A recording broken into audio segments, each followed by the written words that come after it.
Hello, everyone. This is Alan Fine. I'm here with John Waggoner, who I hope you recognize from American Queen Steamboat Company and Victory Cruises. We're on the Victory 1, its second voyage, and this is Insider Travel Report.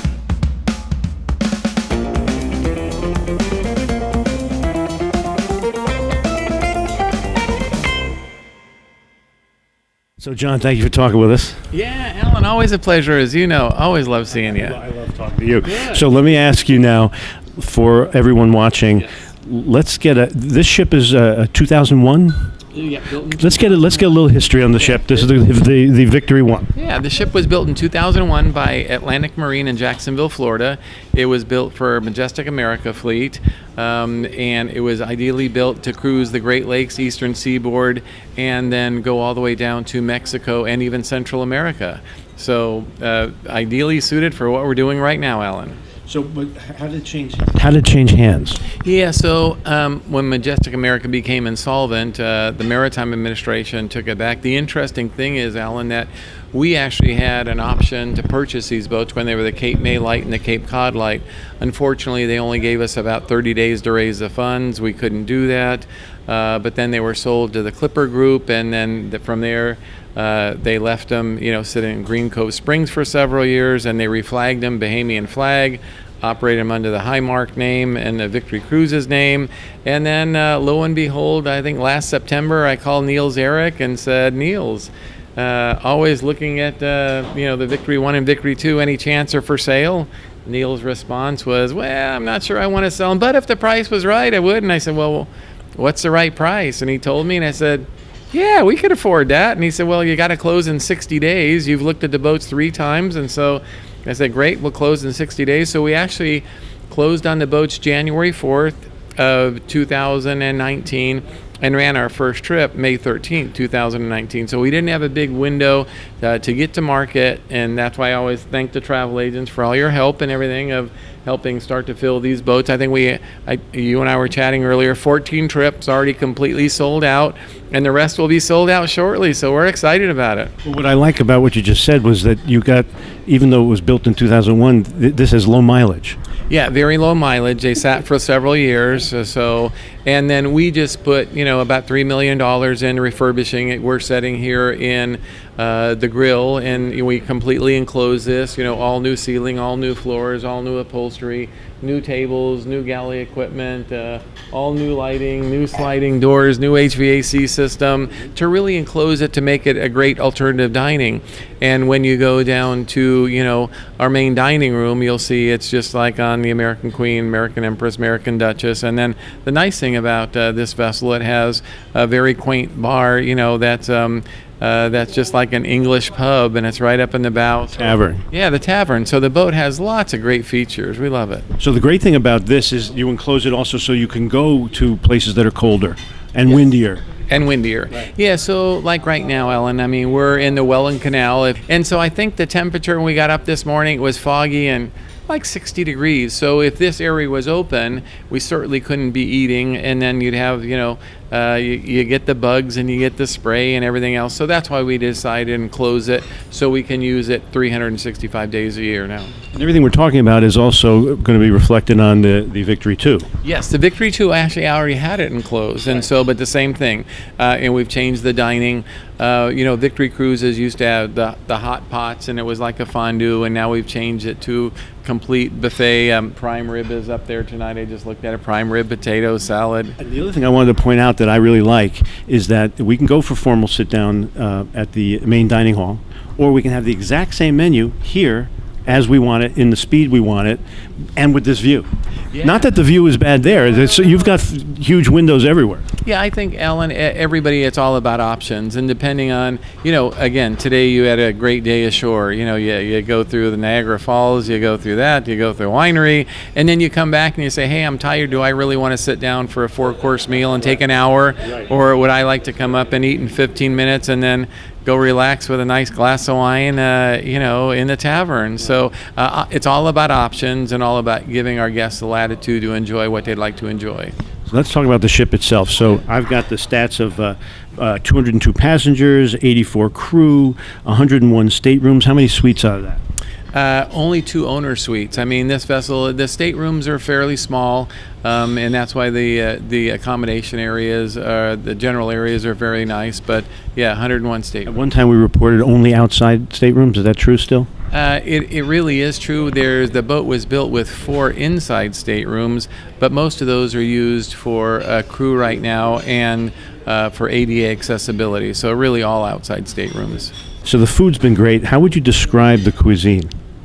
Yeah, so I mean, what we try and have is regionally inspired cuisine, and so anywhere we go, if we can do a farm to table or anything else, and we're trying to do that. I think the interesting thing on the Victory boats is because it is foreign flag right now, and you have a lot of international crew. We've got some great international dishes. Like last night, we dined together, and there was an Indian noodle curry dish. I didn't expect that on the Victory. I didn't have it, and so I actually asked our maitre d' and the chef about it, and the executive chef used to be Indian. It was one of his signature dishes, and everybody loved it so much they've kept it on the menu. So that's certainly different than what we do on, like the American Queen, where it's shrimp and grits. But it was still regionally sourced, even though it was They were regionally sourced, absolutely, yeah. So this is an all-inclusive product, so all the liquor's included except for the top shelf. But also all the excursions are included. Yeah, the excursions are great. I mean, we're in a bunch of the great cities. Our most popular trip right now on this boat, the Victory One, is Chicago to Toronto, which means you get to see, Chicago and then Mackinac Island, which is a huge hit for anyone. Then Cleveland, where you have a 20-mile trolley ride, and then the Rock and Roll Hall of Fame, and then you have, Detroit and. With a city tour and the Ford Museum, and then today, Niagara Falls winery. So a lot of things. And I mean, everybody wants to say, well, John, tell me what's different on the American Queen product and the Victory product. And it really is, well, the American Queen product really is all Southern history and antebellum South. This is more the Industrial Revolution. It's the trains, the automakers, and everything that goes on the Great Lakes, which is really very special. Now, even though this isn't American Queen, I know you have the hop-on, hop-off branded buses here. You still had hop-on, hop-off, and it was just an outsource. How did that work? Yeah, it was an outsource. It works fine. I mean, it feels the same. I think we're still trying to get to our product where we have our buses. We're trying to talk about that next year. It's a challenge in the geographical distances that we have to get our buses from port to port. But I think when you look at the pillars that we have in our company, our brand pillars and our guest promise, the hop-on, hop-off, people love the hop-on, hop-off because it gives them the latitude that they would like. It's just trying to get those 9 cities to have the buses that are consistent with the drivers. And it's one of the things that we've found with our hop-on, hop-off. You get to know the driver, you know the bus, we control the consistency of the product. And because the buses are wrapped with our steam coach wrap, they're rolling billboards for us. So it's advertising. Yeah. From the moment you leave the ship to the destination, you're entertained and educated. So it's been really good. Yeah, no, we are. So we still have, we're working up here with Lakeshore Excursions on a lot of the tours, but we still have Shore Tours of America, the company that provides all the tours on our other boats, working with Lakeshore to really improve the product. And so Jim Palmieri and Bob Busing and his team have come up. They've vetted all the excursions. They're trying to make them better. They're always looking for new things.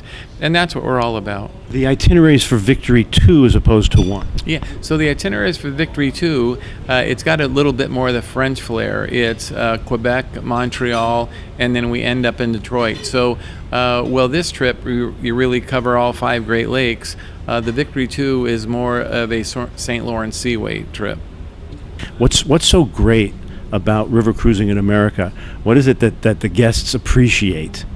Yeah, so I think what the guests appreciate about the river cruising in America is several things. Number one, they don't have to go on an international flight and fly overseas. Number two, on most of our river cruises, we have a crew that speak their language, and so it's not, a different language. They get to pay in U.S. dollars. We're easy to get to, but most importantly, a lot of our guests, Alan, they're getting a little bit older in life, and if they need to get to a U.S. doctor or U.S. hospital, it's there, but it's really most of our guests, they've never fully explored all of the U.S. has to offer. And I mean, even the Great Lakes, there's never been much of a cruise option on the Great Lakes.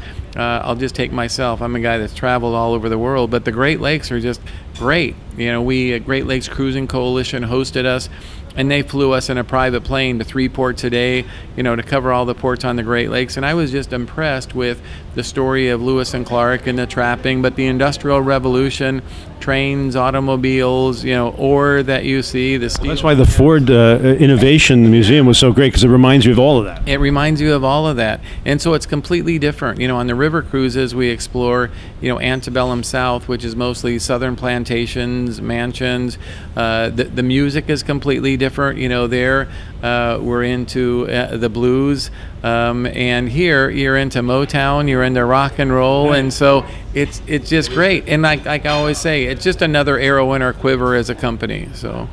One of the things I've enjoyed watching on this second voyage of this ship is how you've quickly mobilized to fix problems, because you are figuring it out as you go.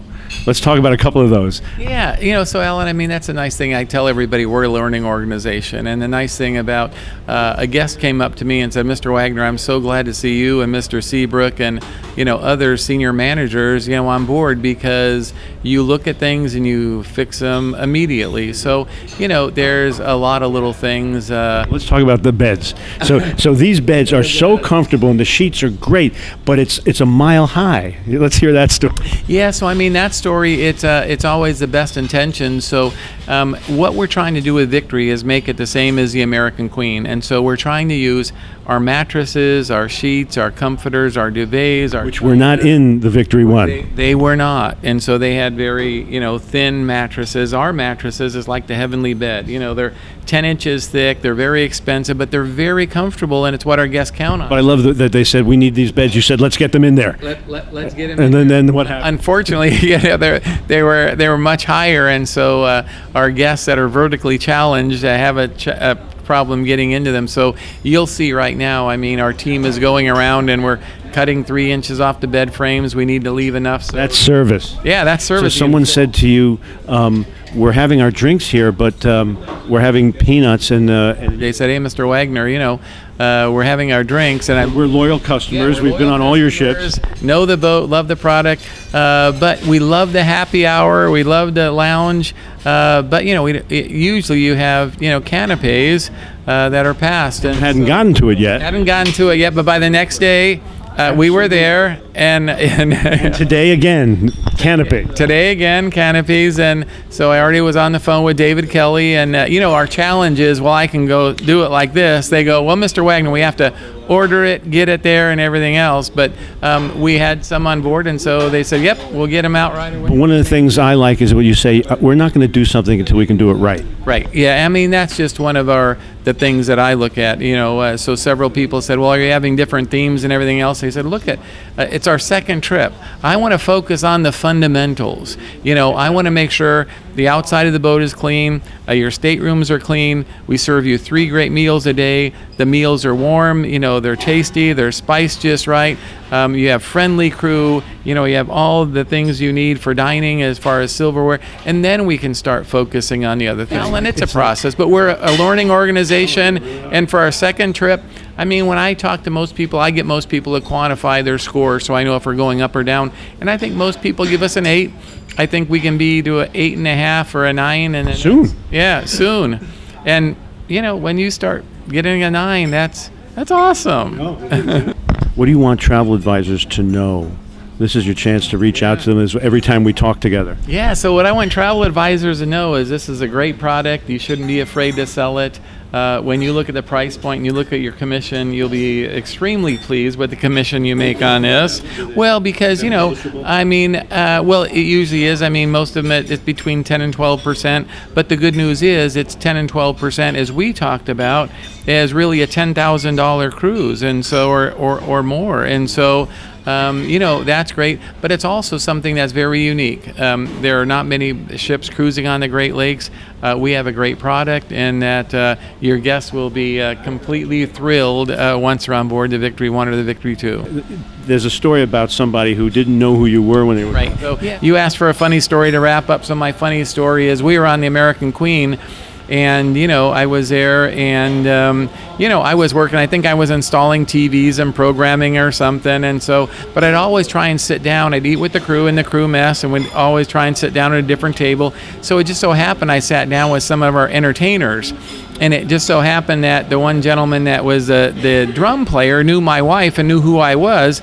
But the gentleman that was right where you are, the bass player, he didn't know who I was. And so I just sat down. I'm just eating quietly, and this gentleman says, well, the new company, they're changing the manning and they're reducing the manning and everything else. And I look over and I say, well, that's not exactly true. The manning is set by the U.S. Coast Guard, and the new company, American Queen Steamboat Company, they're going to keep the manning the same as it was, And then he went on and said, well, the new company doesn't have benefits like this and that. And I said, well, I beg to differ, but the new company, does have better benefits. They have medical, dental, vision, 401k, and they really have a great benefit plan.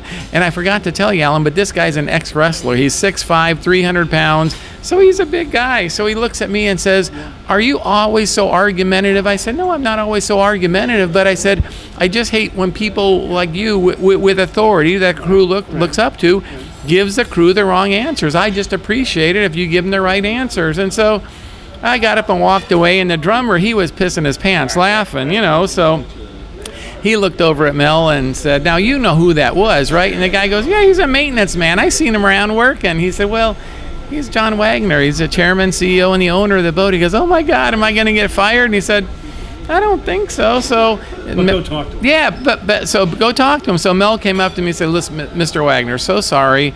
Didn't mean to disrespect you. Didn't mean to argue with you. I said, Mel, look, I love a good argument, and I love people that speak their mind. He said, I just wish that, you would give the crew the true facts, not false information. That's the only thing I want. You can argue with me all you want. And he said, Mr. Waggoner, thanks. From now on, he said, if you need muscle, I'm your guy. And he was, so, and it's how you inspire loyalty. Yeah, because we have lots of stories about that. So I'll tell you another one during the next interview. So thank you for sharing. All right, Alan, thank you. Always fun being interviewed by you.